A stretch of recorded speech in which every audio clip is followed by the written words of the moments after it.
कैसे इंडिया के जासूस दूसरे देशों के लिए बिक जाते हैं और इंडिया के सारे खुफिया राज उगल देते हैं। अभी 2021 में ही पाकिस्तान से एक न्यूज आई थी कि आईएसआई ने ऑपरेशन हैदराबाद करके एक मिशन लॉन्च किया था और इसमें उन्होंने सक्सेसफुली हमारे 200 इंडियन आर्मी के ऑफिसर्स को हनी ट्रैप कर लिया था। 200 इंडियन आर्मी ऑफिसर्स को। जब इस न्यूज में हमने थोड़ा और इन्वेस्टिगेट किया तब यह पता चला कि पाकिस्तान जिस देश को अपनी डूबती हुई इकोनॉमी बचानी चाहिए, लेकिन उसे छोड़कर उल्टा उन्होंने हमारे इंडियन ऑफिसर्स को हनी ट्रैप करने के लिए आईएसआई में एक स्पेशल यूनिट बना के रखा हुआ है, जिसको वो एनुअली, आप बिलीव नहीं करोगे, 3,500 करोड़ रुपीस का बजट एलोकेट करते हैं। डेक्कन हेराल्ड के रिपोर्ट्स के हिसाब से इन्होंने रावलपिंडी में स्थित अपने आर्मी हेडक्वार्टर्स में एक डेडिकेटेड सेक्सपियोनाज यानी कि हनी ट्रैपिंग यूनिवर्सिटी बना के रखी हुई है, जहां पर उन्होंने पाकिस्तान के लोकल कॉलेजेस से 900 सुंदर लड़कियों को रिक्रूट भी कर लिया है, जिन्हें वहां इंडियन ऑफिसर्स को सेड्यूस और हनी ट्रैप करने की बाकायदा ट्रेनिंग मिलती है। इन्हें बाकायदा सिखाया जाता है कि कैसे उन्हें सबसे पहले अपने हिंदू नाम रखने हैं, वीडियो कॉल भी उस तरह से करना है कि उनका घर प्रॉपरली एक हिंदू का घर लगे और बैकग्राउंड में हमेशा हिंदू देवी देवताओं की तस्वीरें लगी हो। एंड बिलीव इट और नॉट, पाकिस्तान का ये मॉडल काम भी कर रहा है। आपको याद भी होगा, अभी पिछले ही साल न्यूज आई थी कि पाकिस्तान की एक secret agent code named Zara Das Gupta ने हमारे डीआरडीओ यानी वो बॉडी जो हमारे सारे मिलिट्री इक्विपमेंट्स की टेक्नोलॉजी को बिल्ड करती है, उस बॉडी के एक्स डायरेक्टर प्रदीप कुरुलकर को फंसाकर उनसे हमारे टॉप मिसाइल्स जैसे कि ब्रह्मोस, एस्ट्रा, आकाश और तो और इंडिया का मोस्ट पावरफुल न्यूक्लियर मिसाइल अग्नि 6 जो अब तक ऑफिशियली रिलीज भी नहीं हुआ है, इन सब के सीक्रेट्स हमारे ऑफिसर ने उस पाकिस्तानी स्पाई को एक झटके में लीक कर दिए थे। और पाकिस्तान जैसे देश ने भी आज तक हमारे कितने ही ऑफिसर्स को हनी ट्रैप किया है, इसकी भी लिस्ट काफी लंबी है। इंडिया पर कंट्रोल हासिल करने की इस रेस में सबसे पहला चाल चला यूएसएसआर ने। उन्होंने तो हमारे देश के पहले इलेक्टेड गवर्नमेंट के पहले प्रधानमंत्री जवाहरलाल नेहरू को ही गिराने का प्लान बना लिया था, लेकिन इसके लिए उन्हें इंडिया में एक जासूस चाहिए था, एक ऐसा जासूस जिसे हिंदुस्तान के पॉलिटिक्स की हर नव्ज तो पता हो, लेकिन आइडियोलॉजिकली वो एक हार्डकोर कम्युनिस्ट या सोशलिस्ट हो। और उन्हें वो इंसान मिला भी, Ajay Ghosh, all India head of the communist party of India. KGB के डायरेक्टर वैसिली मित्रोखिन ने खुद अपनी किताब मित्रोखिन आर्काइव्स में लिखा है कि उन्होंने अजय घोष को बकायदा केजीबी का एक एजेंट बना के इंडिया में प्लांट किया था और उसके बदले में जाहिर सी बात है घोष को सोवियत से भारी मात्रा में फंडिंग्स भी आ रही थी। 1950s में तो अजय घोष और दिल्ली केजीबी के हेड ने कई सारे फेक शेल कंपनीज भी ओपन कर लिए थे, जो ऑन पेपर ये बताते थे कि वो यूएसएसआर को कुछ कुछ प्रोडक्ट्स एक्सपोर्ट करते हैं, लेकिन असल में इनके आड़ में सोवियत सीपीआई को भर भर के पैसे भेज रहे थे। मित्रोखिन आर्काइव्स के मुताबिक इस पूरे ट्रेड से अजय घोष को उस वक्त 30 लाख रुपए मिले थे। यस, 30 लाख रुपए 1970s में, करोड़ों में इसकी वैल्यू थी। लेकिन ऐसे अमाउंट्स अक्सर यूएसएसआर के लिए उस वक्त इन्वेस्टमेंट की तरह हुआ करते थे और यह सिलसिला बहुत पहले से ही चालू था। इनफैक्ट 1957 में तो सीपीआई केरला में इलेक्शंस भी जीत गई थी और यह दुनिया की पहली डेमोक्रेटिकली इलेक्टेड कम्युनिस्ट गवर्नमेंट बन पाई सिर्फ इन्हीं फंडिंग्स के बेसिस पर। मगर इनका केरला स्टेट में जीतना तो महज बस सिर्फ शुरुआत थी। साल 1965 जैसे ही आया, सेंटर में पीएम शास्त्री जी की गवर्नमेंट आ चुकी थी, बट 1969 तक यूएसएसआर ने यह भी पासा पलट दिया। 1969 में जब कांग्रेस दो फैक्शंस में स्प्लिट हो गई थी, तब इंदिरा गांधी की सरकार को मेजॉरिटी पूरी करने के लिए एमपीज कम पड़ रहे थे, तो बड़े ही स्ट्रेटेजिकली सीपीआई ने इंदिरा गांधी को सपोर्ट करना शुरू कर दिया। इससे उनके फैक्शन को फुल मेजॉरिटी मिली और वो इलेक्शंस जीत गए और नतीजन केजीबी की आइडियोलॉजी फाइनली इंडिया के सेंट्रल गवर्नमेंट में आ चुकी थी। अब यह चीज केजीबी के लिए एक हिस्टोरिक विक्ट्री था, क्योंकि इससे वो डायरेक्टली इंडिया के सेंट्रल ऑफिसर्स के साथ नजदीकियां बढ़ाकर उन्हें फाइनेंशियल इंसेंटिव्स ऑफर करके अपने साइड में ले सकते थे। बेसिकली अब केजीबी सेंट्रल गवर्नमेंट के ऑफिसर्स को खरीद कर इंडिया के टॉप पोजीशंस में अपने और भी जासूस बिठा सकते थे और ऐसा हुआ भी।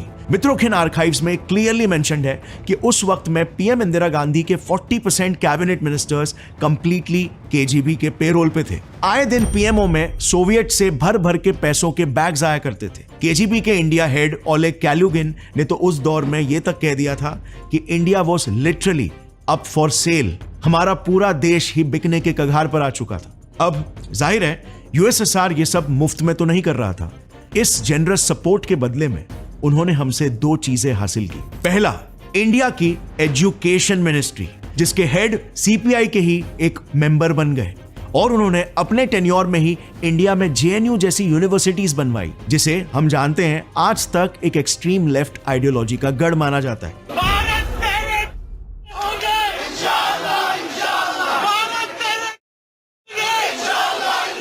यूएसएसआर की शुरुआत से ही सोच थी कि उन्हें कैसे भी करके इंडिया की आने वाली पीढ़ी, इंडियन यूथ को आइडियोलॉजिकली सोशलिस्ट बनाना है, और इसके लिए यूनिवर्सिटीज से अच्छी और कोई जगह नहीं हो सकती। फिर दूसरी सबसे इंपॉर्टेंट चीज, यही वो समय भी था जब 42nd कॉन्स्टिट्यूशन अमेंडमेंट एक्ट पास करके इंडिया ने अपने कॉन्स्टिट्यूशन में सोशलिस्ट शब्द को इंट्रोड्यूस किया था।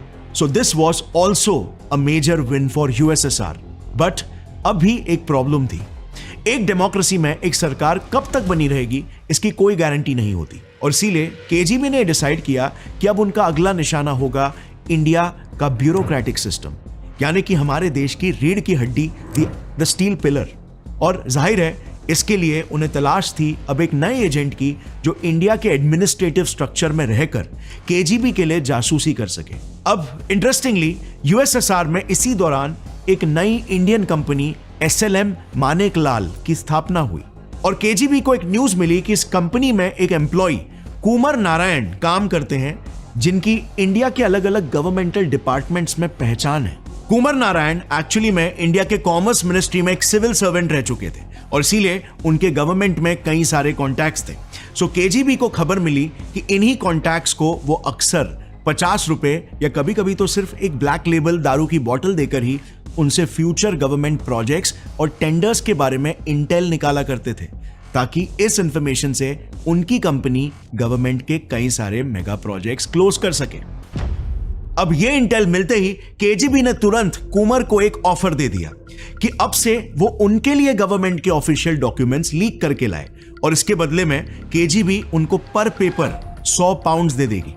जस्ट इमेजिन, उस वक्त एक सिंगल पेपर के लिए 100 पाउंड्स मिलना, और गवर्नमेंट डॉक्यूमेंट्स आप जानते ही हो कितने पेजेस के होते हैं। ऊपर से कुमार को तो उसके दोस्त सिर्फ 50 रुपए या एक ब्लैक लेबल दारू की बोतल के बदले में इंटेल दे दिया करते थे, और इसीलिए ये ऑफर सुनते ही कुमार इसे रिफ्यूज नहीं कर पाए और वो केजीबी के लिए काम करना शुरू कर दिए।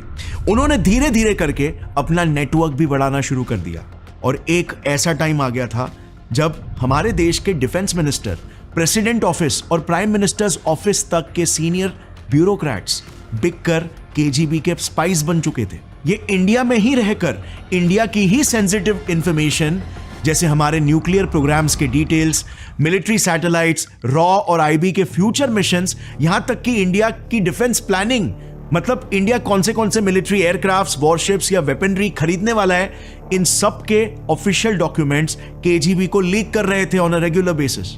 और इन इंडियन ऑफिसर्स को बदले में कुमार पैसे तो देते ही थे, पर उन्हें खुश करने के लिए वो ऑफिसर्स को प्रोस्टिट्यूट्स, लैविश पार्टीज और ब्लैक लेबल्स की बॉटल्स का अनलिमिटेड सप्लाई भी देते थे। सो यू सी, ये थी कुछ हालत। अब यूएसएसआर जो हमारा दोस्त हुआ करता था, आज तक है, अगर वो इस हद तक डेस्परेट था इंडिया में ही इंडिया के खिलाफ एक बड़ा स्पाई नेक्सस खड़ा करने के लिए, तो आपको क्या लगता है यूएसए, अमेरिका क्या पीछे रहेगा? जहां 1950 से लेकर 1970s के दौर तक यही चल रहा था, वहीं पर 1960s में सीआईए ने भी इंडिया के गवर्नमेंट लेवल में इन्फिल्ट्रेट करना शुरू कर दिया था। लेकिन क्योंकि तब सेंटर में सोवियत लीनिंग इंदिरा गांधी की सरकार थी, इसीलिए सीआईए को कैसे भी करके इस सरकार को गिराना था। अब इसे सीआईए के लिए एक इत्तेफाक बोलो या उनकी प्लानिंग, लेकिन इसी दौरान यानी कि 1975 में पूरे भारत में इमरजेंसी डिक्लेयर हो गई, जो 2 सालों तक चली। इससे अनफॉर्चुनेटली जनता पीएम इंदिरा गांधी को एक तानाशाह, एक डिक्टेटर की तरह देखने लग गई थी। ऑपोजिशन के भी लोग उन पर यही आरोप लगा रहे थे, और उन्हीं में से 2 लोग इंदिरा गांधी के खिलाफ काफी बढ़ चढ़कर प्रोटेस्ट कर रहे थे। एक जेपी नारायण और दूसरे मोरारजी देसाई, जो शास्त्री जी के मौत के बाद से ही खुद पीएम बनना चाहते थे, पर उनकी जगह इंदिरा गांधी को पीएम बना दिया गया था। और इसीलिए बस यही लोग सीआईए को अपने मकसद के लिए 2 परफेक्ट कैंडिडेट लगे। जेपी नारायण को लेकर तो खुद पीएम इंदिरा गांधी ने एलिगेशंस लगाए कि जेपी एक सीआईए के एजेंट है। फिर इमरजेंसी के दौरान जनता के आक्रोश को देखकर मोरारजी देसाई ने भी इसी तानाशाही के मुद्दों को पकड़कर यह नैरेटिव फैला दिया कि अगर उनकी सरकार जीतेगी तो वो देश में डेमोक्रेसी को रिस्टोर करेंगे, वो वापस से डेमोक्रेसी को लाएंगे जो इंदिरा गांधी ने छीन लिया है। इस नैरेटिव की वजह से उस वक्त मोरारजी इलेक्शंस जीत गए और सीआईए ने उसके बाद उन्हें भर भर के फंड करना स्टार्ट कर दिया। अमेरिकन जर्नलिस्ट सीमोर हर्श ने कई रिपोर्ट्स में यह क्लेम किया है कि मोरारजी देसाई भी एक सीआईए एजेंट थे जिन्हें उन दिनों सीआईए सालाना का $20,000 पेमेंट में देती थी। अब इसका इंपैक्ट कुछ ऐसा हुआ कि इंदिरा गांधी के बाद पीएम मोरारजी के टेन्योर में इंडिया यूएस रिलेशंस अच्छे हो गए। इनफैक्ट उन्होंने तो ऑन रिकॉर्ड अमेरिका में जाकर इंडिया की तरफ से माफी भी मांगी और कहा कि पीएम इंदिरा गांधी का 1974 का nuclear programme operation smiling Buddha गलत था। आगे से इंडिया ऐसा कभी नहीं करेगी और अगर करना भी हो तो वो यूएस से पूछ के ही कोई भी काम करेगी। और फिर अगर आप मिशन रॉ बुक पढ़ोगे ना, जो कि एक रॉ के ही टॉप ऑफिसर ने लिखी है, तो उसमें भी ये मेंशन्ड है कि उस समय इंडिया के प्राइम मिनिस्टर के साथ इंडिया के डेप्यूटी प्राइम मिनिस्टर और इंडिया के डिफेंस मिनिस्टर तक, जो कि वाई.बी. चौहान थे, सीआईए के पेरोल पर आ चुके थे। बुक में तो ये तक मेंशन्ड है कि हमारे डिफेंस मिनिस्टर तो 1962 से ही, यानी कि जब वो महाराष्ट्र के सीएम थे, तब से ही वो सीआईए के लिए इंडिया में जासूसी कर रहे थे।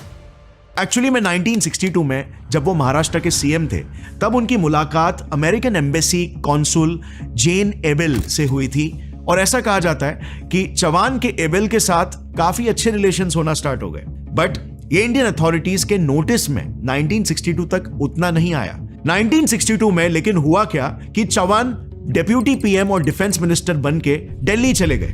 बट इसी समय कोइंसिडेंटली जेन का भी अमेरिका से दिल्ली ट्रांसफर हो गया। इनफैक्ट इसी दौरान चौहान एबेल को अक्सर मिलने भी जाया करते थे। और फिर नॉट सो सरप्राइजिंगली इसके कुछ ही दिनों बाद पता है क्या होता है? इंडिया के इंटेलिजेंस ब्यूरो आईबी चौहान के एक प्राइवेट सेक्रेटरी को रंगे हाथों पकड़ लेती है सीआईए को इंडिया के कुछ क्लासिफाइड डॉक्यूमेंट्स लीक करते हुए। अब आप ही सोचो, जब एक देश के पीएम और डेप्यूटी पीएम खुद ही उस देश के डबल एजेंट्स बन जाए तो उस देश की क्या स्थिति होगी भला? इंडिया पर सीआईए का एक अच्छा खासा कंट्रोल आ चुका था, लेकिन जस्ट लाइक यूएसएसआर सीआईए ने भी यही सोचा कि अब हमारी पकड़ इंडिया की ब्यूरोक्रेसी में उतनी स्ट्रांग नहीं है। मगर तब तक on the other hand KGB की पकड़ इंडियन एडमिनिस्ट्रेशन में काफी हद तक स्ट्रांग हो चुकी थी और इसीलिए अब बारी थी इंडिया में एक नया एजेंट तैयार करने की और इसके लिए सीआईए ने चुना रविंदर सिंह को। The cowboys of raw book में ही ये मेंशन्ड है कि रविंदर वैसे तो एक आर्मी ऑफिसर थे, लेकिन इन्हें बड़े ही चालाकी से सीआईए ने रॉ में प्लांट किया था। एक्चुअली मैं बैकग्राउंड स्टोरी एकदम शॉर्ट में बताऊं तो रविंदर की बहन रोजी सीआईए के एक विंग में काम किया करती थी और उसके रॉ में भी कुछ कॉन्टैक्ट्स थे। तो सीआईए ने रोजी से कहा कि सबसे पहले तो वो रॉ के एक सीनियर ऑफिसर से नजदीकियां बढ़ाए, जिसके लिए वो उन पर कुछ फेवर्स करे। जैसे उनके बेटे को उन्होंने सीआईए के ही एक एसोसिएटेड प्राइवेट ऑर्गेनाइजेशन में जॉब दिलवाया और इसके बल पर सीआईए ने उनसे कहा कि वो रॉ ऑफिसर को कहे कि उनके भाई रविंदर को आर्मी से हटाकर वो रॉ में एक पोजीशन दे दे। और अब रॉ में एंट्री मिलते ही रविंदर ने जितने भी इलीगल और एंटी नेशनल एक्टिविटीज हो सकती थी वो सब किए, स्पेशली खालिस्तान मूवमेंट को सपोर्ट करने वाले काम, जैसे कि सीआईए के कहने पर खालिस्तानी टेररिस्ट को अपने ही घर में पनाह देना ताकि कोई उन्हें पकड़ ना सके। इसी दौर में उन्होंने बर्मिंघम पासपोर्ट स्कैंडल भी किया था, जिसमें उन्होंने खालिस्तानी टेररिस्ट को फेक पासपोर्ट्स बनवाकर इंडिया में घुसने में मदद की थी। इसके बाद रविंदर ने दिल्ली रॉ हेडक्वार्टर्स के कुछ ऑफिसर्स से दोस्ती करके उनसे भी सेंटर के कई सारे सीक्रेट डॉक्यूमेंट्स निकलवाकर सीआईए को लीक किए थे। रविंदर पर यह भी एलिगेशंस है कि उन्होंने एक रॉ एजेंट होते हुए भी पाकिस्तानी पीएम के बेटे मुर्तजा भुट्टो से अनऑफिशियल रिलेशंस बनाए थे, जो कि किसी भी डिप्लोमैट के लिए करना कंप्लीटली इलीगल होता है। लेकिन इतना सब होने के बाद जब रविंदर फाइनली एक्सपोज हो गए और उनका अरेस्ट वारंट इशू हुआ, तब तक तो अनफॉर्चुनेटली सीआईए उन्हें यूएस ऑलरेडी ले जा चुकी थी। सो यहां पर भी अनफॉर्चुनेटली इंडिया के साइड से इंटेल में काफी देर हो गई। अब रविंदर सिंह जैसे ऑफिसर्स का तो मैं बस एक एग्जांपल आपको डिटेल में बताया हूं। मिशन रॉ बुक में ऐसे इंडियन स्पाइस की एक पूरी लिस्ट है जो सीआईए के लिए डबल एजेंट का काम कर रहे थे, लेकिन पकड़े जाने से पहले ही वो यूएस भाग गए। और ऐसा बिल्कुल नहीं है कि ये सब सिर्फ पास्ट में ही हो रहा था।